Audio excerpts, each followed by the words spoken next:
Car सेवक था कि पिछले एपिसोड में हमने चर्चा करी थी भंवर मेघवंशी जी के ट्रांसफॉर्मेशन पीरियड की।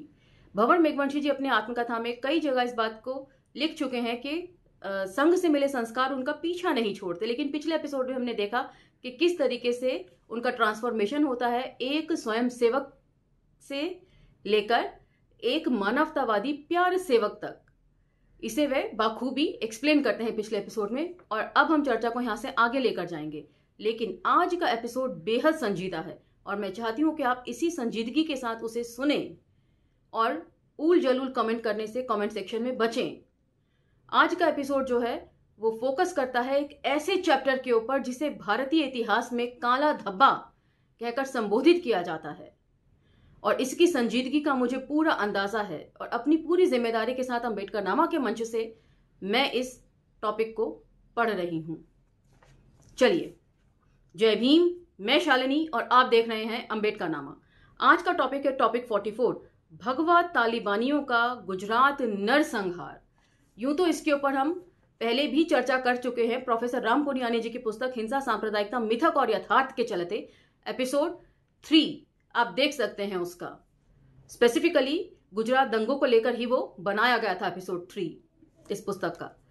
और ये बात भी मैं जानती हूं कि जब भी इस तरह की कोई बात किसी मंच से की जाती है तो संघ जो है उसको अपना सीधा सीधा विरोधी मान लेता है, और यदि विरोध करने वाली कोई स्त्री हो तो उसके लिए सजा और भी आसानी से तय की जा सकती है। इन सारी संजीदगियों को जानते हुए भी मैं इस टॉपिक को अम्बेडकरनामा के मंच से अपने समाज के भले के लिए पढ़ने जा रही हूं। ये काम मैं अपने समाज के लिए कर रही हूं, ये जानते हुए भी कि जोखिम बड़ा है। आज यही लोग सत्ता पर काबिज हैं। चलिए,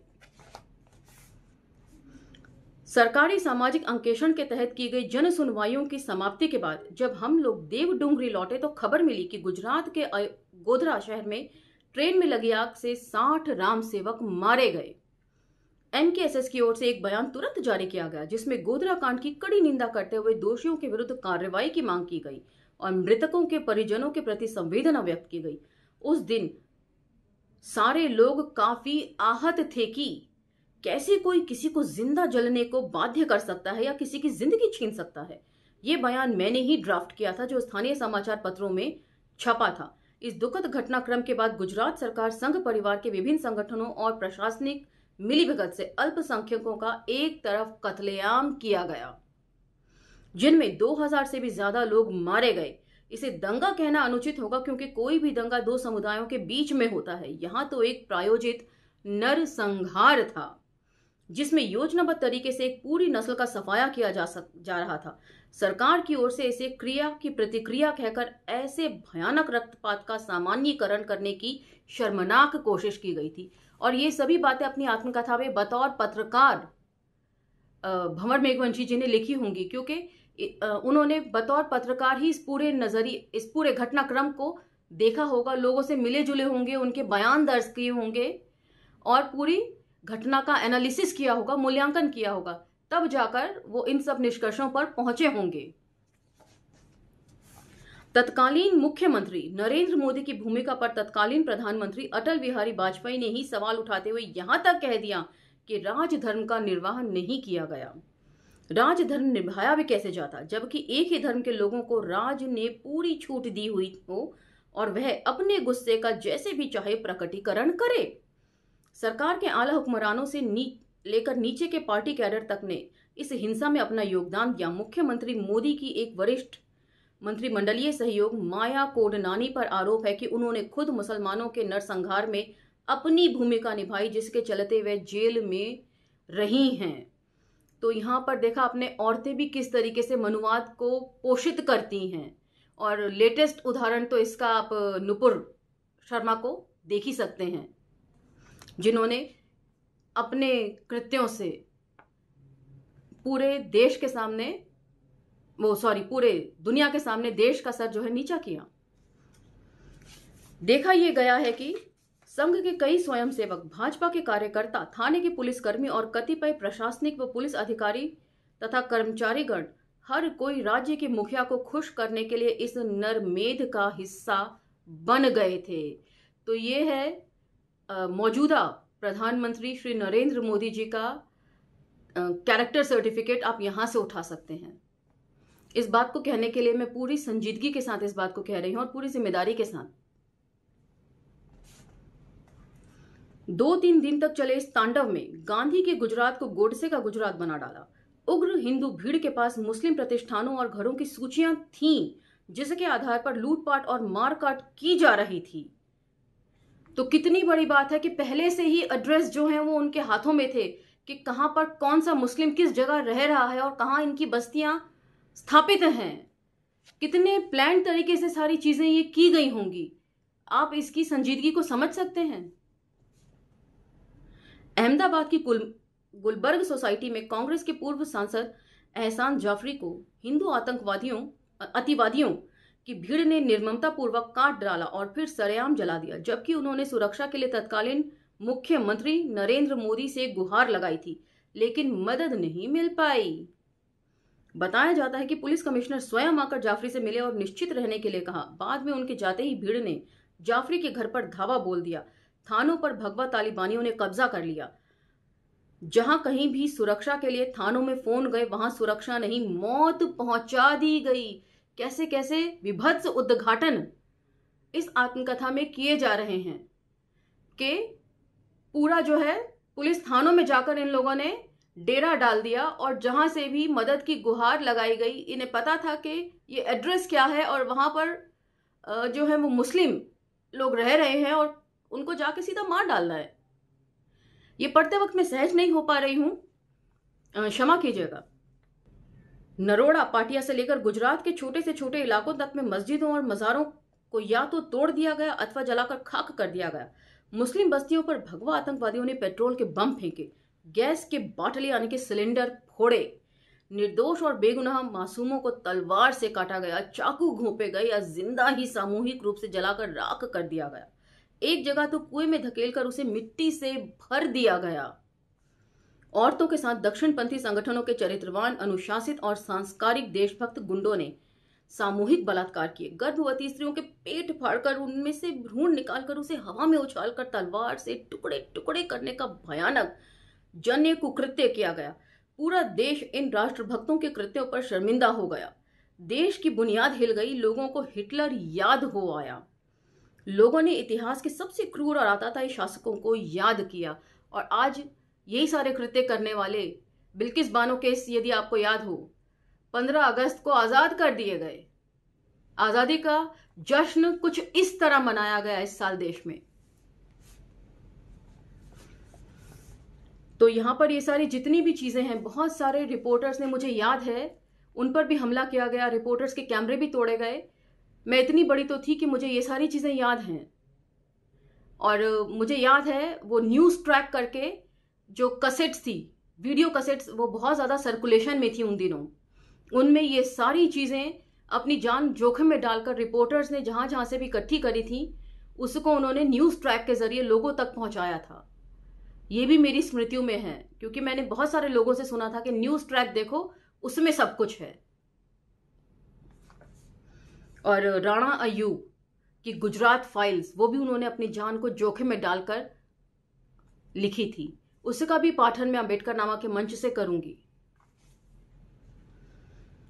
मैं कंसर्न सिटीजन ट्रिब्यूनल द्वारा की गई सुनवाई के दौरान कई दिन तक गुजरात के विभिन्न इलाकों में रहा, पीड़ितों से मिला, शाह आलम रिलीफ कैंप से लेकर राम रहीम नगर तक गया, कई लोगों से बात की, दलित, मुस्लिम, आदिवासी और सवर्ण हिंदुओं से मिलकर वहां के भयानक हालात को समझने का प्रयास किया। सर्वाधिक दयनीय हालत गुजराती मुसलमानों की थी। इस नरसंहार में दलित एवं आदिवासी का बड़े पैमाने पर दुरुपयोग किया गया था। तो यहां पर मैं ये पुस्तक में साथ ही लेके खड़ी हूं, राम पुनियानी जी की हिंसा, सांप्रदायिकता, मिथक और यथार्थ। इसका एपिसोड 3 आप देख सकते हैं। वो पूरा गुजरात दंगों पर बनाया था मैंने। उसमें भी उन्होंने सेम कंसर्न सिटीजन ट्रिब्यूनल की बात कही है कि इसका गठन किया गया था पूरी जांच पड़ताल के लिए, और इसकी जांच पड़ताल में यह पाया गया कि ट्रिब्यूनल का अनंतिम निष्कर्ष यह है कि आग भीतर से लगाई गई थी, बाहर से नहीं। मगर इस रिपोर्ट को आने में सालों लग गए, कई साल लग गए, और तब तक इतना कुछ बदल चुका था देश के अंदर, जिसकी भरपाई नहीं की जा सकती थी। सही रिपोर्ट्स को दबा दिया जाता है, लेकिन इंटेलेक्चुअल्स का काम यही होता है कि लोगों के सामने सच को लाकर रखें, और वही काम अंबेडकर नामा भी कर रहा है।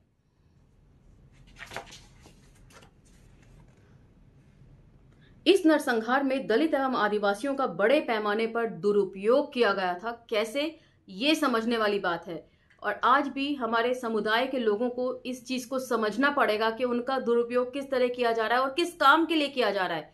लेकिन काम निपटते ही उनको फेंक दिया जाता है, और हिस्सेदारी में जब वो सवाल करते हैं तो उन्हें दरकिनार कर दिया जाता है, सभी अधिकारों से वंचित कर दिया जाता है, इनफैक्ट कहना चाहिए।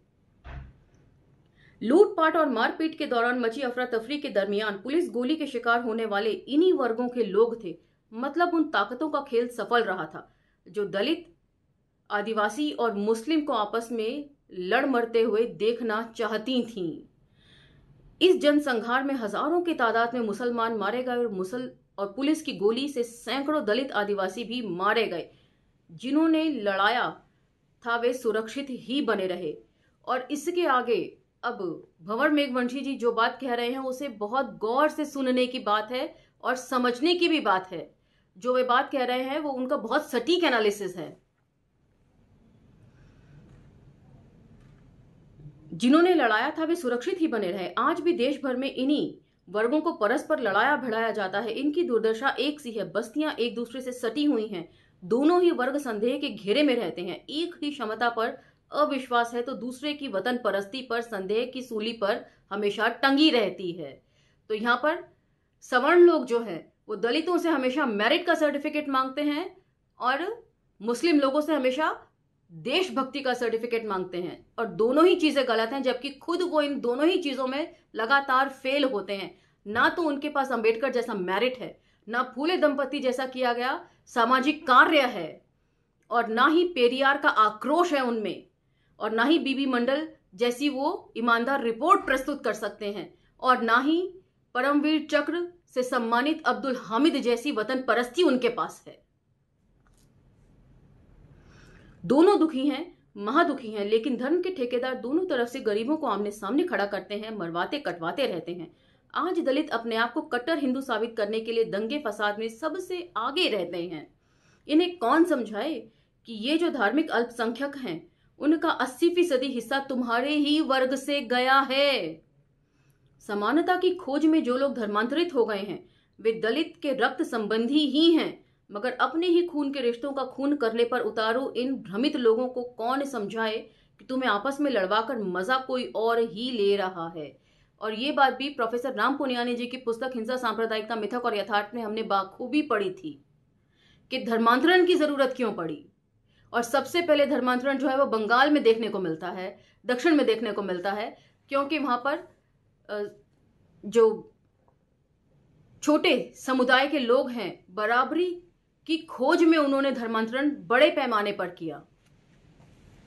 नहीं तो आज तक हुए फसादात में विहिप बजरंग दल और संघ के बड़े नेता क्यों शहीद नहीं हुए? राम मंदिर हेतु अयोध्या में भी मरने वालों में भी दलित पिछड़े ही सबसे अधिक संख्या में क्यों थे?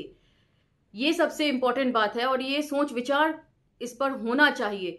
इनके बच्चे तो विदेशों में पढ़ते हैं और आपके बच्चों को ये दंगे में उलझाकर रखते हैं, अशिक्षा मतलब शिक्षा से दूर कर देते हैं और खुद नहीं मरते हैं। और ये शुरुआत में ही आत्मकथा में इस बात को कहा कि इन लोगों को जत्थे का जत्था ट्रेन में चढ़ाकर ये सभी इंपॉर्टेंट लोग जो हैं वो ट्रेन से नीचे उतर गए थे। संघ परिवार के संगठनों में पदाधिकारी बनकर नाम कमाने में तो सवर्ण हिंदू सबसे आगे होते हैं, लेकिन लड़ने भिड़ने और मरने के वक्त दलित और पिछड़े आग में धकेल दिए जाते हैं। सेठ जी दुकानों पर आराम फरमाते हैं और पंडित जी मंदिरों में अलौकिक ज्ञान बघाड़ते रहते हैं। मरने के लिए दलितों, पिछड़ों व आदिवासियों को ही धकेला जाता है। इतनी सी छोटी सी बात अगर दलित, आदिवासी और पिछड़े नहीं समझते हैं तो उनसे बड़ा बेवकूफ कहां मिलेगा आपको। बिल्कुल सही बात कह रहे हैं भंवर मेघवंशी जी, और बहुत सटीक तरीके से हर चीज का वो एनालिसिस यानी कि मूल्यांकन प्रस्तुत कर रहे हैं। इसके ऊपर तो विचार मंथन होना ही चाहिए। इसी के साथ मैं ये एपिसोड विराम देती हूँ। एपिसोड लंबा है अभी ये खत्म नहीं हुआ है ये टॉपिक, इसको 2 भागों में हम बनाएंगे। लंबा होने की वजह से ये 2 भागों में ही बनेगा। दूसरे भाग को सुनने के लिए आप इंतजार कीजिए। लेकिन अम्बेडकरनामा को लाइक, शेयर, सब्सक्राइब करते रहिए और इन उठाए गए सवालों पर विचार विमर्श जरूर करिए। मिलते हैं अगले एपिसोड में, अगले भाग में। तब तक आज्ञा दीजिए। धन्यवाद।